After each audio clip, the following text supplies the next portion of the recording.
Síndrome respiratória aguda grave. Esta semana, o governo do Rio Grande do Sul decretou situação de emergência em todo o território do estado por conta da complicação que atinge especialmente as crianças. A síndrome é causada por diferentes problemas de saúde, como influenza e vírus sincicial respiratório, e tem provocado um cenário de preocupação nas UTIs e emergências pediátricas. Pacientes com doenças respiratórias, principalmente crianças, elevaram a procura por atendimento. O que a gente tem percebido é que a questão da influenza, tá? Os vírus respiratórios têm sido a principal causa, né? Nós passamos um período aí de 3 anos onde nós nos dedicamos à Covid e a questão respiratória por vírus gripais, ele foi muito baixa, tá? E isso pode estar ajudando agora a ter um vírus mais selvagem e causar uma forma mais aguda nas pessoas, né? No momento da gravação desse podcast, diversos hospitais da capital gaúcha apresentam superlotação nas emergências direcionadas às crianças. A seguir, eu vou citar alguns índices de transbordamento nos atendimentos. Hospital de Clínicas, 222%. Hospital Materno Infantil Presidente Vargas, 138%. Hospital da Restinga, 133%, Hospital Santo Antônio, 118% e Hospital Nossa Senhora da Conceição, 112%. A série histórica disponibilizada no site da Secretaria Estadual da Saúde até a semana epidemiológica 23 de cada ano mostra que os casos da síndrome em crianças até 11 anos só vão aumentando. Nas internações em UTIs desse público ocorre essa mesma tendência. O Direto ao Ponto desta vez é dividido em duas partes. Na primeira, nós falamos com o infectologista da emergência pediátrica do Hospital de Clínicas de Porto Alegre, Derek Fasbindi, sobre o que é a síndrome. E em seguida, a conversa é com a coordenadora da UTI pediátrica do Hospital da Criança Santo Antônio, Cláudia Rikashinevski, para falar o que explica o aumento de casos e quando é aconselhável buscar um serviço de saúde para verificar o que está acontecendo com as crianças. Eu sou o Lucas Eliel e sejam bem-vindos a mais um episódio.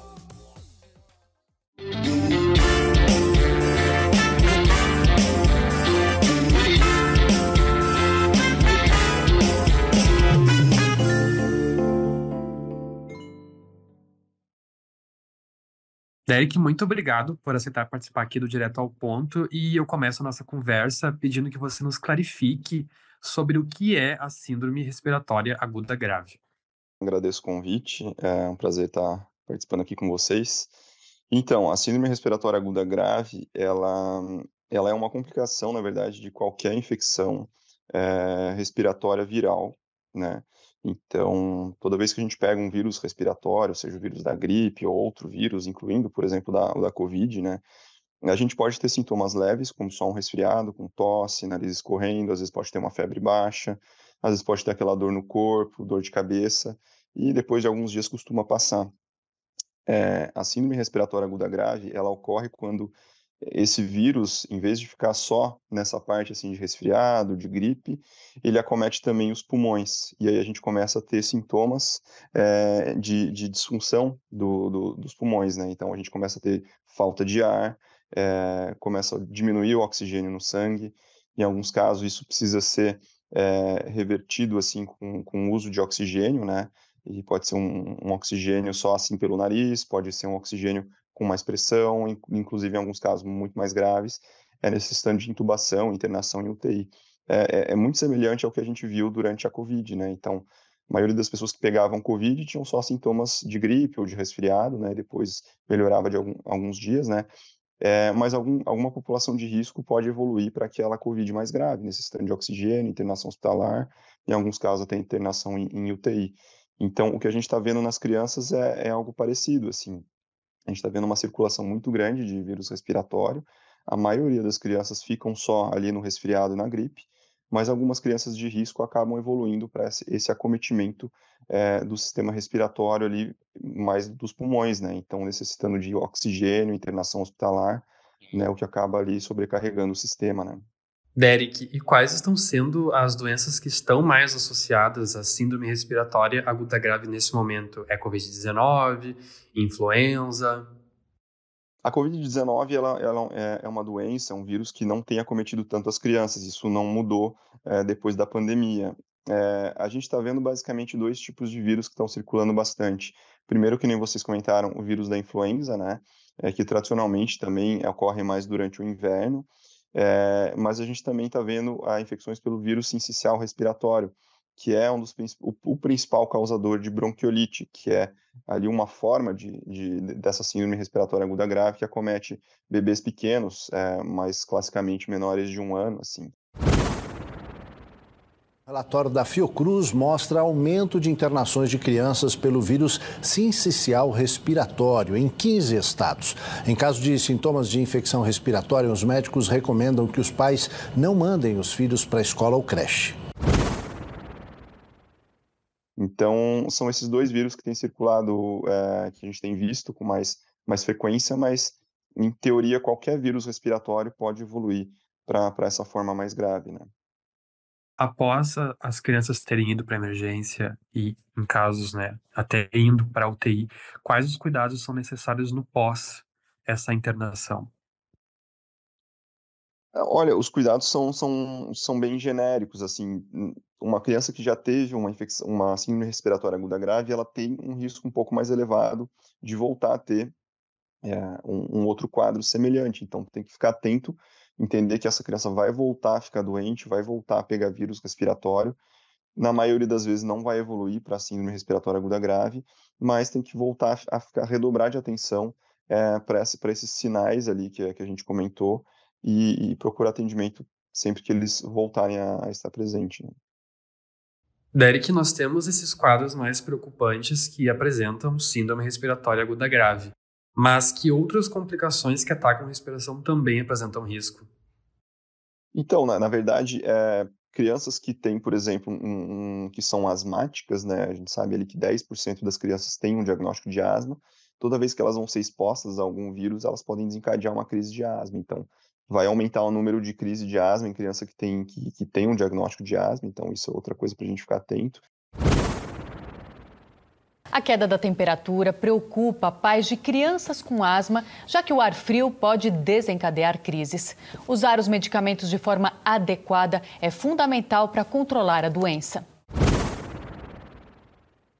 E toda infecção respiratória viral, ela pode complicar também com uma infecção bacteriana associada, então uma infecção de ouvido, uma pneumonia bacteriana que necessite de antibiótico, né, mas a grande gravidade, a grande complicação é quando essa síndrome, ela acomete o pulmão de uma certa forma tão pronunciada que a criança precise de um suporte respiratório mais intenso, assim, muitas vezes necessitando de intubação e de internação em UTI ou uma internação mais prolongada, né. Então essa Uhum. seria a maior gravidade, assim. Sim, e o grupo de risco envolvendo as crianças acaba sendo essas mesmas que já têm algum problema respiratório prévio. Isso, e eu acho que o maior fator de risco ainda é a idade, né, então quanto menor a criança, maior o risco dela, pegando um vírus respiratório, necessitar, evoluir para síndrome respiratória aguda grave e necessitar de internação. Então, via de regra, assim, a maioria dos que internam são os menores de 1 ano de idade, né, mas os que têm mais risco para evoluir para formas ainda mais graves são os menores de 3 meses, né. E, Derek, como está o cenário no Hospital de Clínicas nesses últimos meses em relação à síndrome e qual a expectativa de vocês agora no atendimento após o decreto do governo? Olha, eu acho que a situação está bem semelhante a qualquer hospital do estado, assim, a gente tem tido uma sobrelotação, eh, algo assim nunca visto, assim, pelo menos na minha experiência, assim, não só em termos de volume de atendimento, mas necessidade de internação hospitalar, mas também esse volume veio muito mais cedo do que o esperado, né, então a gente sempre tem um pico de doenças respiratórias com necessidade de internação, que no Rio Grande do Sul sempre foi ali entre maio e setembro. Esse mês, a partir de março, a gente já começou a ter sobrelotação, né, então nos pegou de surpresa, eh, o cenário, assim, parece estar estável, mas estável dentro de um quadro de superlotação, né, e infelizmente o inverno recém começou, então a gente não sabe muito bem como é que isso vai evoluir. A gente espera que com esse decreto tenham mais recursos, dos governos para a gente conseguir ampliar tanto atendimento, assim, básico, assim, das crianças com quadro não tão grave, para que elas não precisam, essas crianças com quadros leves, procurar atendimento em hospitais de maior complexidade, possam ser atendidos em posto de saúde, em UPAs, né? E que os hospitais, que esses sim acabam acolhendo as crianças com quadros mais graves, tenham talvez um número de hospital, número de leitos de UTI, de internação, número de profissionais aumentando para a gente conseguir dar conta da demanda, né? Sim, bem importante essa questão. Certo, Derek, muito obrigado por esclarecer todos esses pontos aqui sobre a síndrome. Acho que o pessoal agora vai começar a entender melhor, né, o que é esse problema que está causando uma situação de emergência aqui no estado.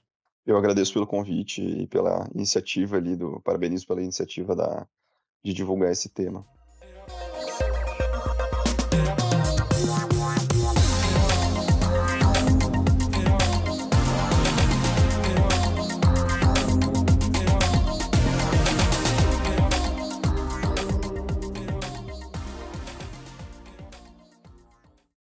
Cláudia, indo agora para a parte do podcast com você, como está hoje o cenário do Hospital Santo Antônio em relação aos casos de síndrome respiratória aguda grave?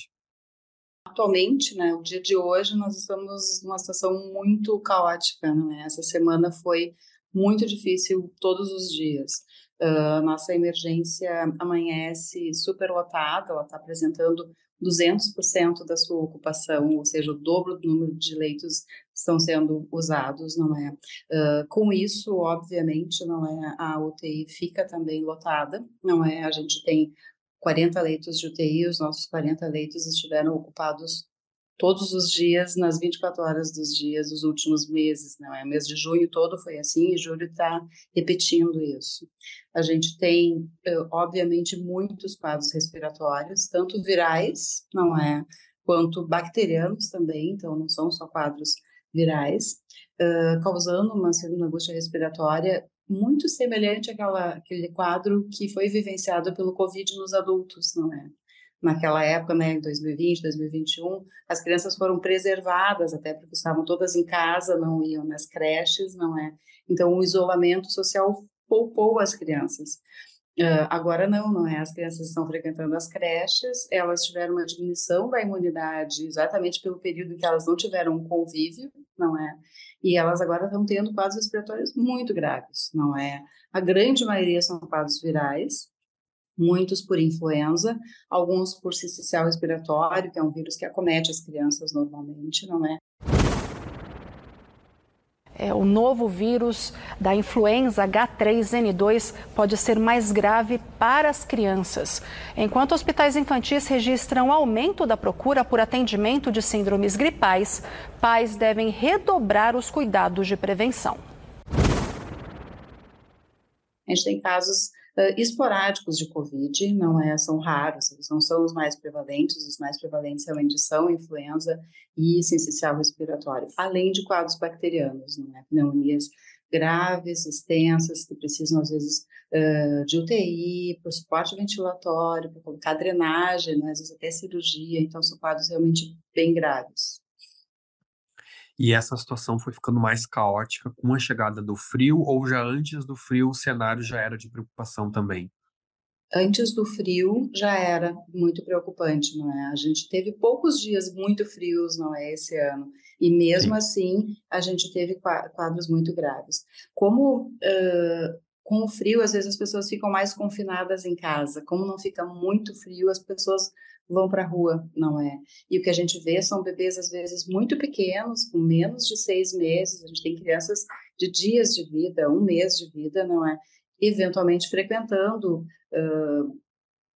festas, aniversários, não é? E isso dá aglomerado de pessoas, o risco de ter contato com adultos, não é? Ou outras crianças com algum quadro infeccioso viral é muito grande, não é? E acaba que as crianças não têm uma imunidade adequada, ou às vezes não completaram a sua carteirinha vacinal, não tem ainda uma imunidade bem formada para poder combater, não é, esses vírus. Então, o ideal seria que nessa época do ano, crianças de muito baixa idade, né, 1 mês, 2 meses, 3 meses, ficassem realmente mais em casa, com convívio mais familiar e não indo shopping, não é, supermercado, festas de aniversário, assim, muitos aglomerados colocam realmente em risco, não é?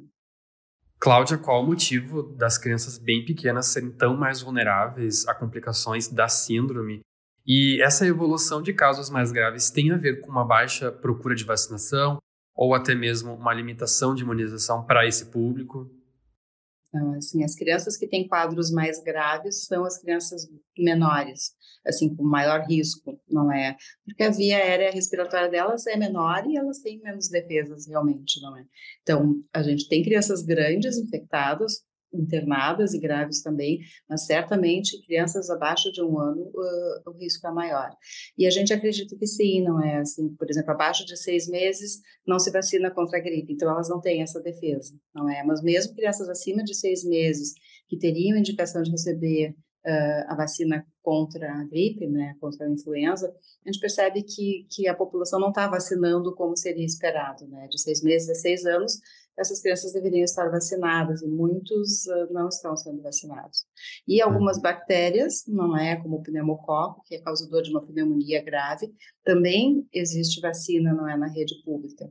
Então, as pessoas têm que tentar manter o seu calendário vacinal todo em dia, não é, para tentar evitar dentro do que a gente pode. A gente sabe que a cobertura vacinal não dá 100% de proteção, mas certamente dá alguma proteção para esses pacientes, para essas crianças. Cláudia, nós temos registrados óbitos no hospital por conta da síndrome envolvendo as crianças, e aí te questiono também sobre quando é aconselhável buscar um serviço de emergência para atendimento às crianças, porque às vezes essa equação pode ficar um pouco difícil, né? Levo, não levo, e aí os quadros vão ficando piores. Infelizmente, sim, não é? Nós já tivemos óbitos não só no Santo Antônio, mas a gente sabe na rede, né, em outros hospitais também. Infelizmente, a gente tem alguns serviços mais da periferia, em que não se tem um suporte maior para essas crianças, e às vezes o quadro evolui muito rapidamente e não chega nem a dar tempo para ser transferido para um serviço maior, e às vezes a gente sabe que, infelizmente, tem faltado leitos realmente, não é, de UTI na cidade e no estado, né, leitos de UTI pediátrica, e se a criança está com um sintoma gripal leve, não é, nariz correndo, tem uma febre baixa, que é abaixo de 38, não é, se está disposto, está ativo, está brincando, bom, isso nos traz uma segurança, não é? Aquele bebê que é muito pequeno, que não está conseguindo mamar, que começa a ficar gemente, né, tem uma respiração que faz um ruidinho por gemência, que a gente nota que está fazendo um esforço maior para respirar, né, que a asa do nariz aqui fica abanando, como a gente diz, ou que está fazendo um esforço que chega a afundar o peitinho um pouquinho para conseguir respirar, ou a respiração muito acelerada, esses são sinais de que tem que procurar uma assistência, tem que procurar levar um serviço para avaliação. Cláudia, o que é necessário para o trabalho do Hospital Santo Antônio agora com o estabelecimento do decreto estadual sobre a síndrome? A gente precisaria realmente ter mais leitos, não é, de UTI e mais leitos em emergência com pediatra. A gente sabe que algumas mudanças foram feitas nos serviços de saúde e a gente tem muitas UPAs, não é, muitos postos de saúde que não tem pediatra, e a gente percebe que isso tem feito diferença, não é, para nós. O ideal seria realmente que a gente pudesse ter mais leitos de UTI, pelo menos nesse período do inverno, não é, para poder estar recebendo e assistindo melhor essas crianças, e emergências com maior capacidade também para ficar com pacientes que são instáveis, não é, e a gente sabe que a periferia às vezes não consegue absorver todos esses pacientes, não é.